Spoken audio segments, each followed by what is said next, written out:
You have met your end. Oh, what a pity. You know, I don't feel too bad about it, though. After all, if it weren't me, it would have just been one of the others, I guess. I'm honestly just glad to be out of those air ducts.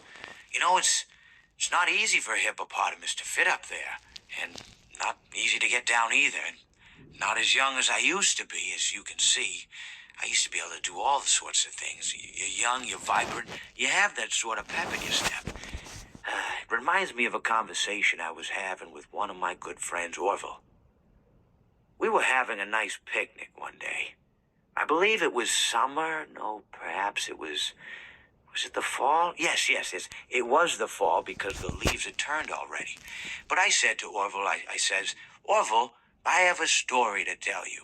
And Orville looked at me, kind of odd and said, well, what's it about? I said to him, not every story has to be about something, Orville. Sometimes a person just wants to talk. Why does everything have to be a story? I said to him. He just looked at me and he said, well, you said you had a story. And, he was quite right. I did, in fact. I told him I had a story. I suppose if a person just wants to talk, then it's best to not announce that you're telling a story.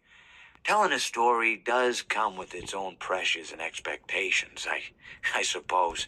After all, if you're just talking to a friend, and there's no more expectations than if you were talking into the wind. Words by themselves aren't expected to carry, aren't expected to stick. But if you announce you're telling a story, well then, there'd better be a point to it all, No one wants to sit and listen to someone ramble on and on and on with absolutely no end in sight. So, it's good to be mindful that when you tell someone that you're about to tell a story, that you have something to say. Telling someone that you're going to tell them a story is tantamount to asking them to stop what they're doing and pay attention.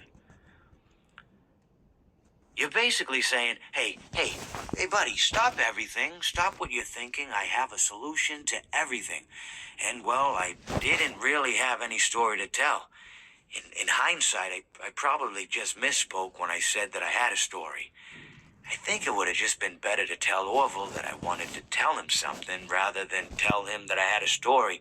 But, even then, it might have put too much importance on the whole thing.